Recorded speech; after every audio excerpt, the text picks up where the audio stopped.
Hi, Hi, morning, Clarence. Clarence, or evening. Hello, Jason and Diane. How are both of you? We're doing it. We're good. Excellent. Happy to hear it. So, Diane, I'd like to start with you. Obviously, this limited series is a deeply personal project for you and for your daughter Jennifer. What were some of the conversations that the both of you had leading up to the making of this, and whether or not you wanted to sign on with Jeff Pope? Well, Jeff came to me about 10 years ago after reading Dear Carrie, and he had read Jennifer's book while he was at an airport one day. And then after reading her book and loving it, called me and said, I'd like to make a movie out of Dear Carrie. I said, well, let's talk about that. So we all discussed it. And about a year later, they optioned my book and we set out to make a movie. There were writes and rewrites. There was a lot of rewriting during the next 4 or 5 years, a lot of rewriting. And finally, we decided that it would be nice to make it longer. In other words, a movie, an hour and a half, couldn't hold everything that we wanted to tell. So happily, it's turned out to be a 4-hour miniseries.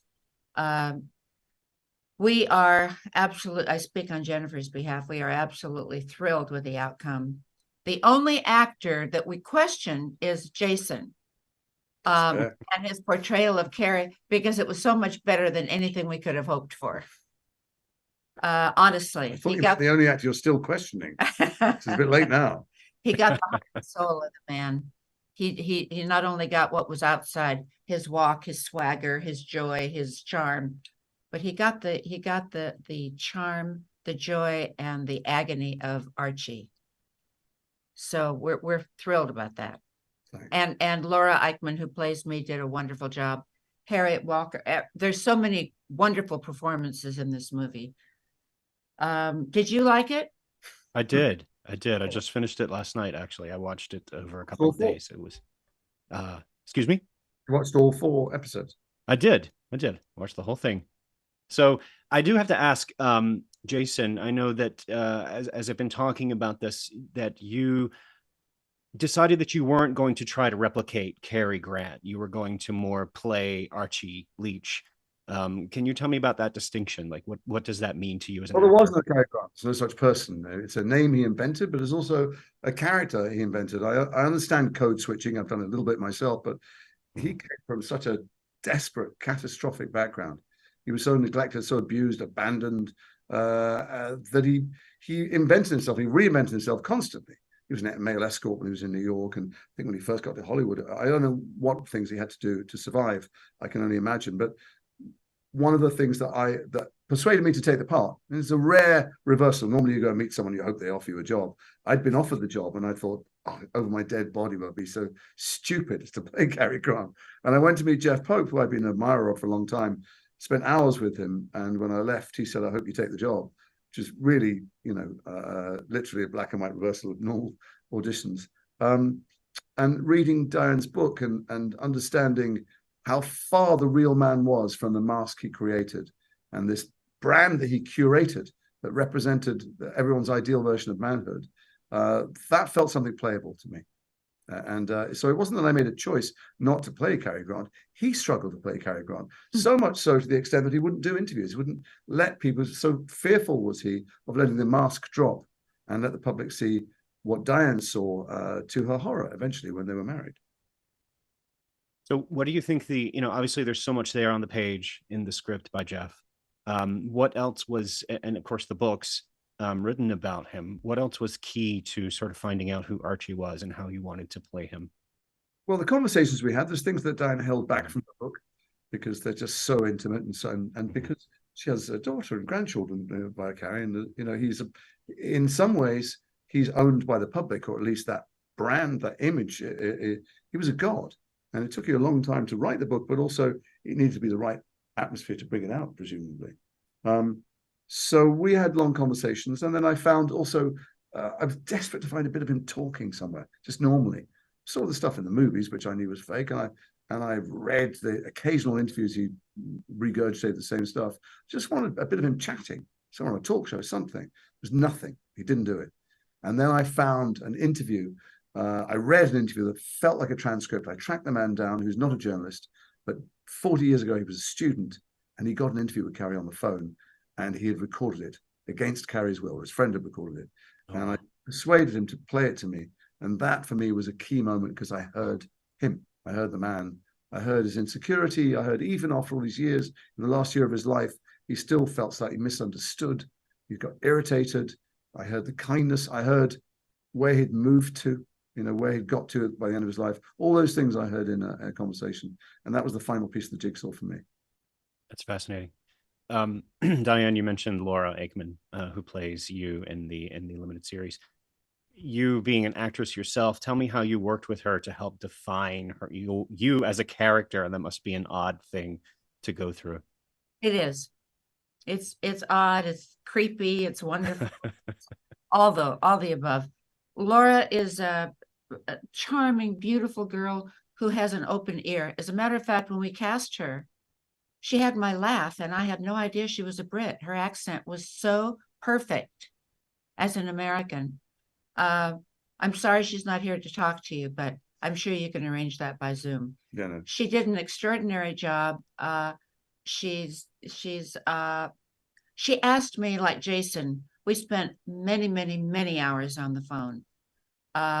Intimate questions that I was able to answer her. In the final analysis, she called me one day because she was on set and asked me about whether she should do this or that. I said, "You're in charge now. You're in charge. I trust you.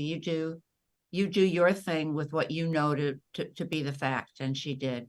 She did a wonderful job. I think she's really remarkable as an actress, and may not get the credit she deserves, because she was also a really good look for Diane. She, without any of the makeup help that I got, she looks a lot like young Diane. And that might take away, and shouldn't do in people's minds, from the amazingly nimble actress she was. Because I do a bit of improvising.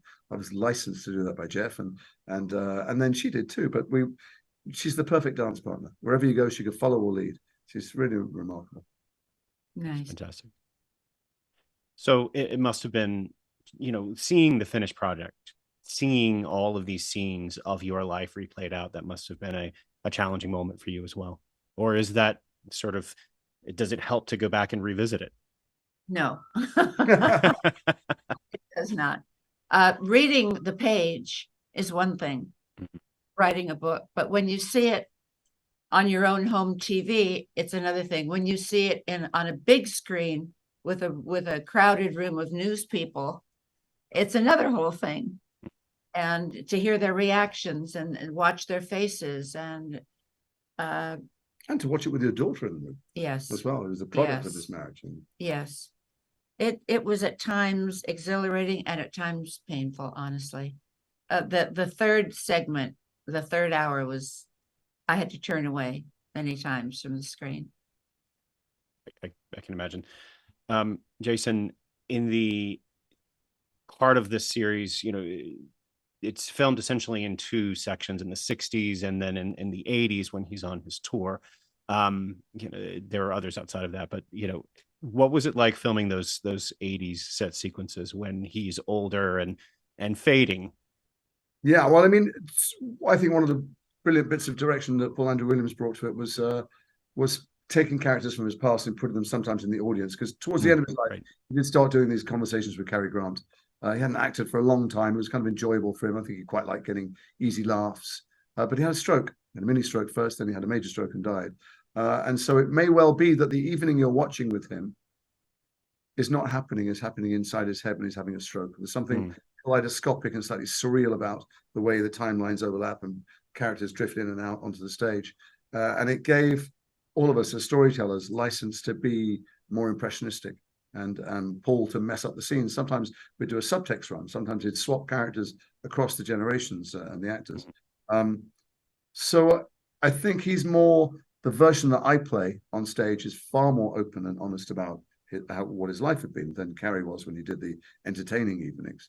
And particularly the thing that brought it home to me, in some ways, the thing that made me want to do it most of all is that I felt in tune with him that when he had a child was the beginnings of when he felt like growing up, like he was going to be a grown-up person, a real person. I know that when I didn't have my wife had, but when my first daughter came into the world, as much as I might have looked at the outside world like I was sorted, I was successful, whatever it was, I finally felt like I belonged somewhere. There was a part I was, there was someone I was always going to be, and it wasn't a part I was playing. I was going to be Lily's dad and then Ruby's dad. And that's something as the 8-year-old Cary that I get to say on stage that actually Jeff let me write.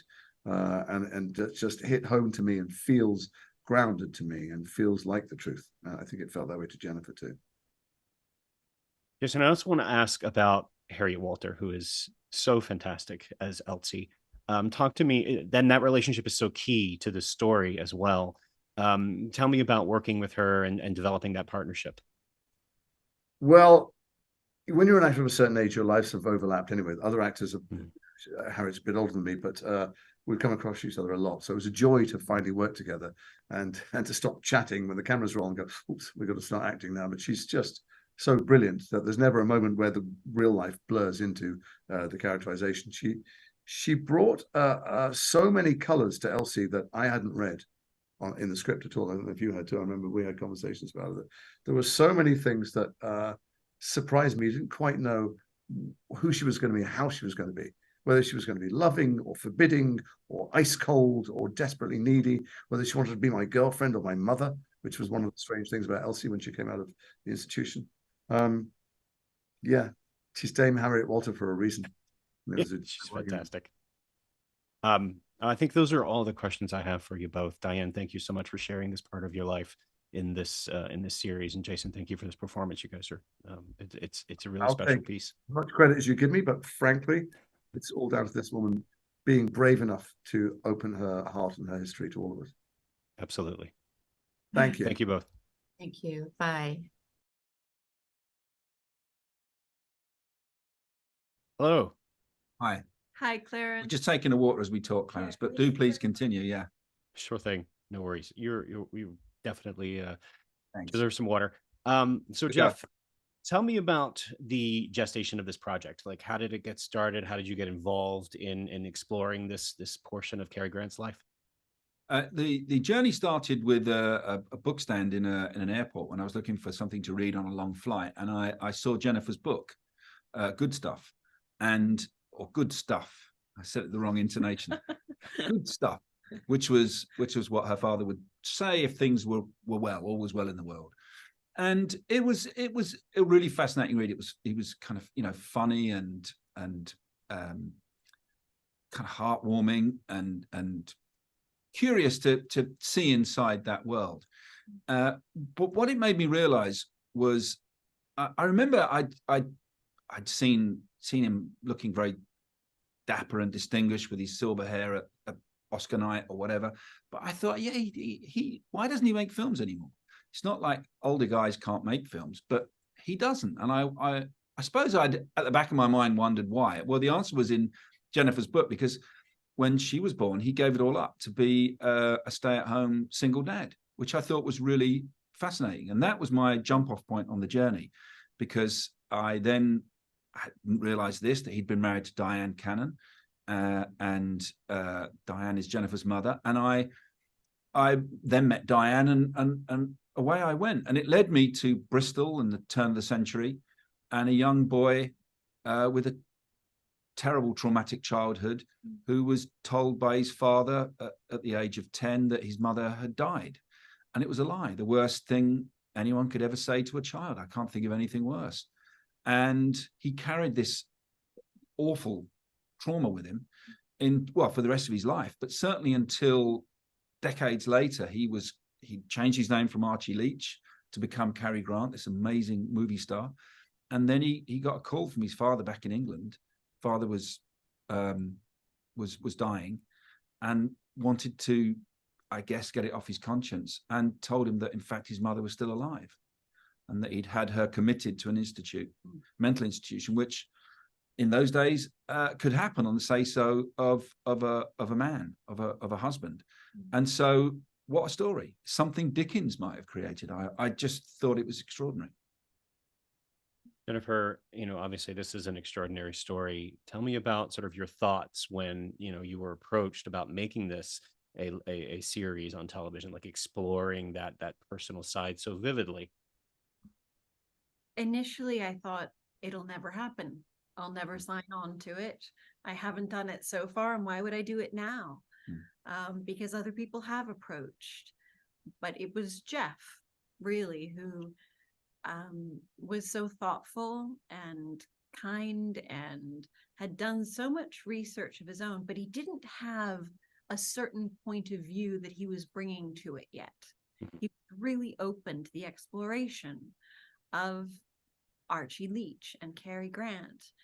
And quite frankly, I did a lot of praying. I really did. I prayed to my ancestors. I prayed to Elsie. And part of why I wanted to make the story was because of Elsie, because really her life was stolen from her. And I thought it was an important story to tell as well. Because as Jeff said, you know, in that day, which was not so long ago, a man could have his wife signed into an institution for life. So, yeah, it was a bit of a comeuppance for Elias. And that's why. This could have been a story about anybody, and it would still have been an incredible story. Mm-hmm. But the extraordinary thing was the subject was Archie Leach, who became Cary Grant. But it wasn't ever in my head a biopic, because it's too strong a story. The story transcends any of the events in his life. It's about how, as Philip Larkin said in his famous poem, what your parents can do to you and how they can mess with your life. And so it was never something where I thought, let's see this era when he's doing the screwball comedies, and then he moved on to this and this. That wasn't my approach. It was to go straight to the heart of it and to explore emotionally what had happened to him. So as I watched the series, you know, initially looking at Jason Isaacs, I would never think, oh, that you know, he looks a lot like Cary Grant. But then, you know, with makeup, the magic of makeup and his performance really embodied Cary Grant quite a bit. How did you guys settle on him for the role? I think he was the only one really brave enough with the talent and depth to take it on. Yeah. He said something very smart. We did look at some thoughts and some choices and met some people. And Jennifer would politely say, my dad's not present. You know, there's something. But what Jason did, which was very smart, was to fasten on very early. And he said to us, I'm not going to play Cary Grant. You'd have to be insane to do that.